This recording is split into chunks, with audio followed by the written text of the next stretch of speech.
Fuck this movie!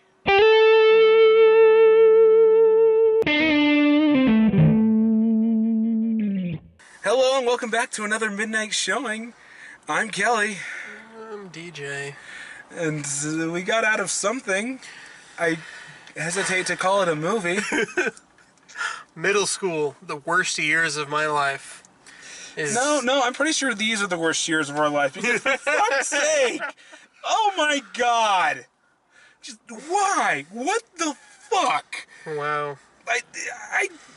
I'm gonna rant. I'm going to rant. This goes beyond what the chart says and goes almost right smack dab into exploitation. It got exploitative when they started having the underage wet t-shirt contest with the fucking middle schoolers. I don't care if the kids are probably older than that, because let's face it, they probably aren't. But for fuck's sake! No, these kids are at least 15. God damn this movie so much. So before we get into the wonderful rant that's coming, the context, I don't think we can do a the good section on this. I don't think so either. So let's jump straight into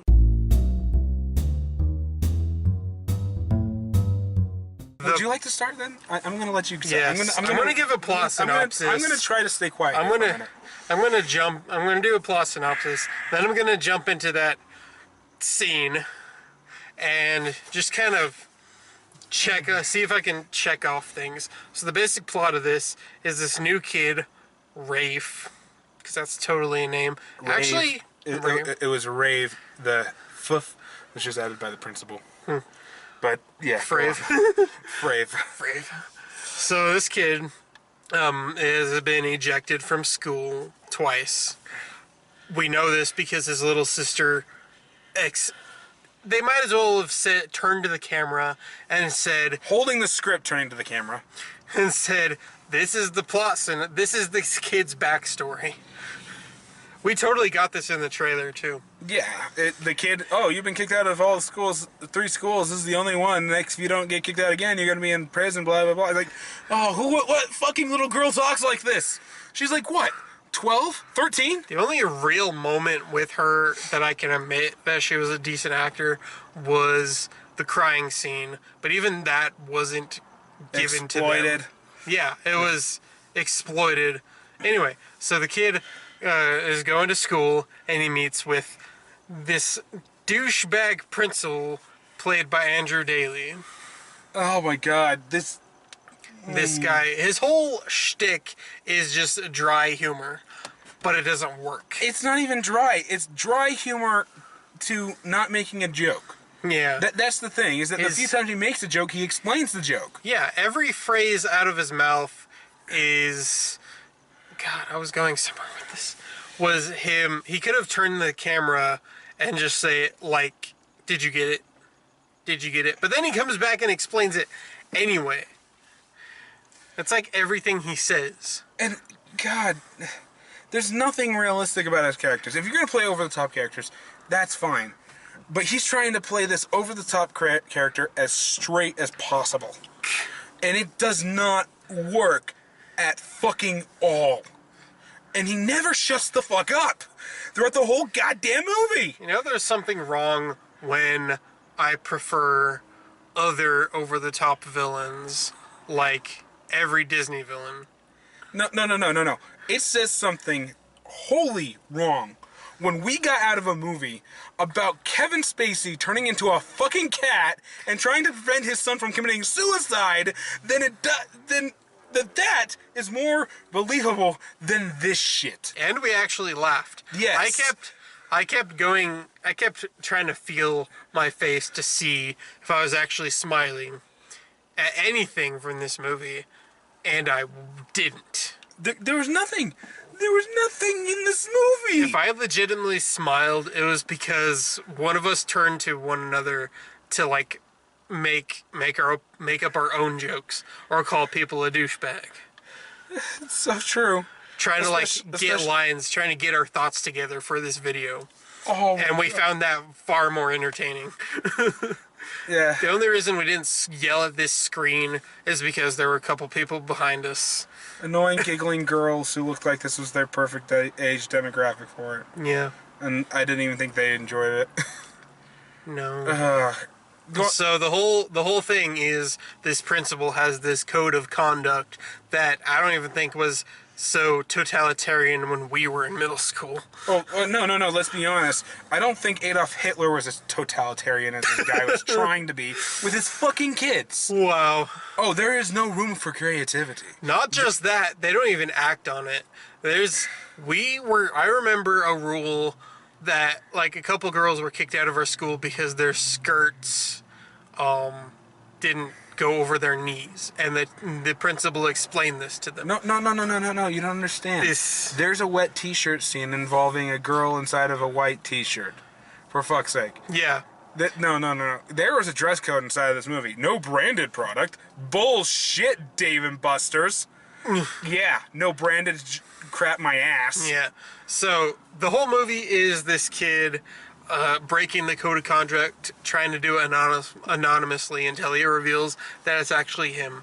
And at one point, he and his like best friend, and there's a whole nother thing to that. Yeah, we'll get into that whole best friend thing in a second. He plugs in like paint to the sprinkler system. Fabric dyes. And things that you're not supposed to swallow. Yeah. We're gonna put it from the fucking sprinkler system. Yeah, and so he admits to the principal that it was him to save his entire class from getting expelled. Because of bullshit we'll explain in a second. Yeah, and he has a lighter, like one of those big campfire ones, yeah. Yeah. I don't know how the principal didn't catch that. I wasn't even sure if he pulled it out of his pocket or if he grabbed it off the principal's desks. Either way, I mean, it's a pretty big fucking lighter. It would have been better if he just had like a cigarette lighter or something he found somewhere, and I would have found that more believable. Yeah. But anyway, he sets off the entire sprinkler system from the principal's office, which I don't think is even possible. I don't think it's rigged like that. Oh, no, yeah, it is. You set off one sprinkler, it'll set them all off. Okay. That's how they are set up to. Okay. So yeah, the sprinklers are going, and the fabric dye is coming down, and all the kids are so happy. Yay! And all of our clothes are ruined, even though some of us are wearing white for some reason. And the love interest she literally took the time to wear, it's basically a schoolgirl outfit. And she tied off like the end of it, and she's dancing around. It's a colored wet t-shirt contest. For fuck's sake, I don't even. These are middle school students, by the way. This is a PG movie. God, I've seen less deplorable shit inside of anime, and hell, I'll even go as far as to say that I've seen less deplorable shit in the hentai that I've watched. For fuck's sake! At the beginning of the movie, the Rave and his best friend, I can't for the love of me remember. Leo. Yeah, are like talking, and he's trying to do a joke where he's supposed to rhyme, and he can't think of the word, he can't think of the word fuck to rhyme with. What rhymes with suck? What rhymes with suck? Nothing good. And then later on they're talking, and he says, what was it? That he learned how to swear in 30 languages. See, there's one joke in this. One joke that is actually legitimately funny. And we all know it because we've all been inside of the gamer situation where, little stupid kids hiding behind the invisible little microphones, start swearing and cussing people out on the side of Call of Duty and shit like that. Yeah. You don't really get most of that anymore because, well, we can mute them without any trouble these days. But I will give credit for credit's due. That is actually a legitimately funny joke. That is a giggle-worthy joke. That this kid's like, the only thing I ever learned inside of my middle school days was, all I ever learned when I was gooping off was how to swear in 30 languages while playing Call of Duty. That's actually kind of a giggle-worthy joke. Delivery's so bad, there's no way to find it funny. Because they pick the worst actors possible. Yeah. Oh god, this movie is just, oh my god. Okay, so the whole movie is basically about standardized testing, but it's not, because it's also about a kid learning to accept the death of his brother Leo from cancer. That's the whole thing that we're about to talk about. But no, it's not really. It's actually about this kid trying to take control of his life over the douchebags. But no, not really. You starting to see the problem with the structure here? The douchebag principal, the douchebag bully that's bothering him that isn't followed up on. The douchebag and fucking parents. I just there's nothing. They claim that his mom is supposed to be the sentimental one, but for whatever reason, because he provides for them. Just a little noise outside. But he's also a douche nozzle who would sooner go after the young waitress at Dave and fucking Buster's. But of course, the mother's too stupid to realize that he's a douche nozzle, even though his kids have told her that he's a douche nozzle. The only thing that opens her eyes is the fact that he catches them near the end of the movie. Who legitimately stole his car and wrecked it. Yep. He has legal right to be punishing these little twits. It's fine. He doesn't own it. He still has 104 payments on it until it's actually his. It's still insured, isn't it? No, it's just... Okay, so before we skip it, because I don't know how much time we have left, I think we have like 3 minutes. Let's get into Leo. Okay, so the main character kid inside of this has a best friend, and who's helping him with all of these things. We'll get into that plot hole in a second. More like plot mountain. More like crater. Grand fucking Canyon crater. But, you know, he's helping him, and their relationship is one of the few legitimately okay things inside of this. You could totally see why these two guys like each other, and why they're friends, and why they're doing all this shit together. And then we get to the twist of the movie. Leo is not his best friend, but his little brother.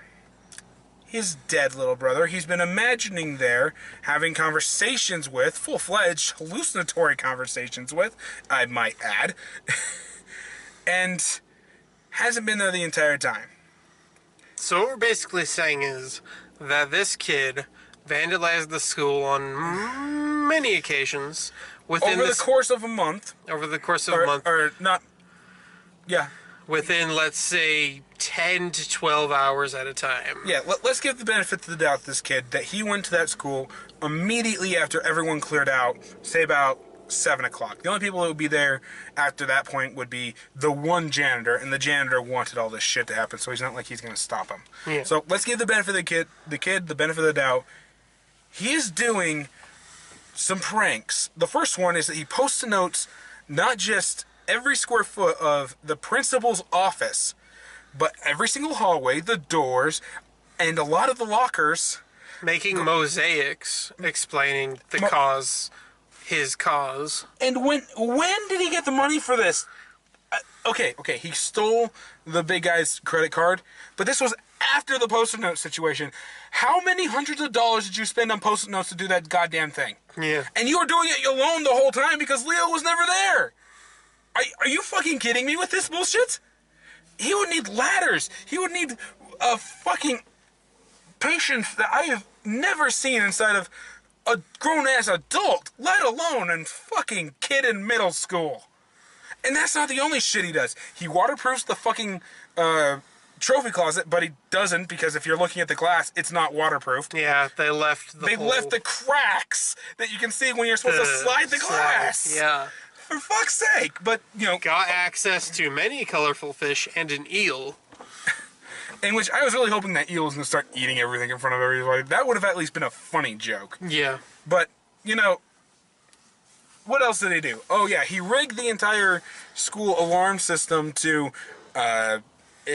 fart as soon as they hit the button for the freaking bell to go ding-dong. All of this just to screw with the principal's book. But the principal doesn't give two shits about that. All he cares about is the Blar test. God, I want to call it the Blart test. The Blart test? Yeah, Paul Blart. Fucking yeah. Because that's about how much sense it makes. And of course, this is where we get into the whole standardized testing thing, literally thrown in the last 20 minutes of the movie, that felt like a fucking hour. This movie is so fucking slow. It feels so long. Time jumps around so fucking much. He does these big old pranks over the courses of like... Okay, they happen over the course of the week, but the way the movie's set up, it's more like days. Like a day here, a day there. But he who cares about the Blart test, and all he wants to do is get number one. But unfortunately, he can't get number one because the class that one of the kids is in, the main character is in, is pulling all the other test scores down. It's literally that joke from fucking South Park where literally Cartman's scores were so bad on the physical ed test that the entire school needed to get remission on it. Yes, South Park did this joke. But, so what does he do? He suspends the entire fucking class because he found evidence in their locker that they did all this shit.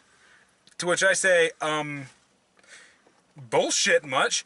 You do have legal right to open up the locker and search it. You do. It's school property. You can do that. But, for one, why would they still have balls, Post-it notes, or fucking fish food inside of their lockers when those pranks, according to your goddamn timeline, took place literally weeks ago? Why would they leave that shit in their lockers that long? Okay, I'll give the fabric dye thing. Oh, hey, the teacher pointed that out. Yeah, the teacher points this out, but even if you had that kind of incriminating evidence, as principal, you could not actually, you could say you were suspended, but you have to run that up by the higher-ups who run the district. If you don't do that, you are literally opening yourself up to lawsuits. In which this whole guy's motivation is this test because apparently if they get number one, he gets a big fat bonus. So money, lawsuits equal less money. This is not hard math. Yeah. God, my voice. I'm recovering from a sickness and my voice is already gone and I'm trying to yell at this thing. For fuck's sake, nothing in it makes sense. Nothing works. All of the characters are fucking douchebags. They're stupid little shits. There's no way that any of this shit could ever have happened, even inside of the possibility of this entire fucking universe. Is logic set. And oh my god.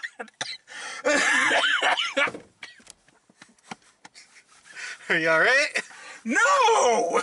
Oh, god damn it! This movie is not good for your health. No, it's not! Do we need to even go into a final verdict? No. But let's put up the cue card anyway.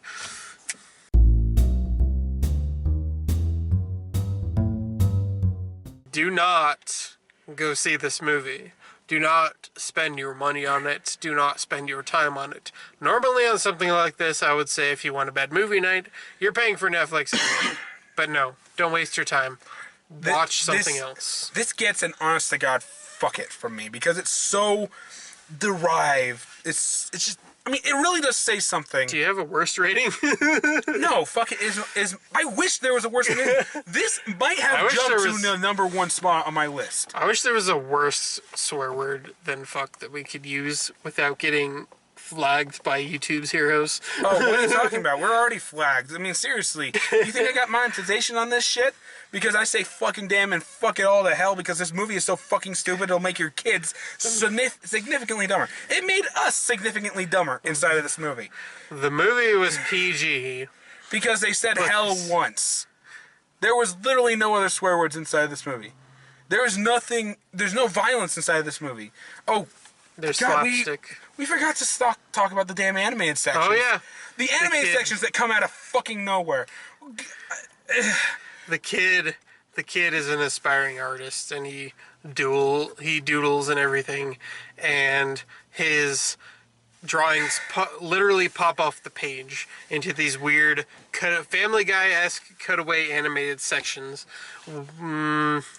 and he depicts the douchebag principal as a zombie. Who does the Thriller dance? There's an animated section where he's literally, he's running away from the zombie principal, and there's like a ton of them, and they're literally like closing in like a musical gang, except they do the Thriller dance. Oh God, it's just. Yeah, we need to wrap this up. I think we might have gone over the time limit. I hope this doesn't work. I hope it works out because this movie is so fucking stupid. The animated sections do nothing for this movie. If the whole movie was animated, that might have actually worked. It might have. Even with their crap shit style, it might have worked. The idea that his brother, he was hallucinating his brother and whatnot as a form of acceptance, it's an idea that could work. I mean, for fuck's sake, I've seen it work. That shit was actually done decently inside of Safe Haven, which is a horrible movie. But the idea itself was done decently. Oh, God damn. I wish they had a worse rating, because this is so fucking stupid territory. I'd almost want to watch Paul Blart again over this shit. At least Paul Blart had one gag that made me laugh. This didn't have that. Ugh. So, yeah, this gets an honest to God, fuck it. I don't know, I don't want to break into another rant. My voice hurts. Alright, we're ending the video right here. Subscribe to the channel, subscribe to Zindale's Gaming Chair, link here. We'll see you guys next time, next week, whatever. We're done. We're going to sleep. Don't see this movie.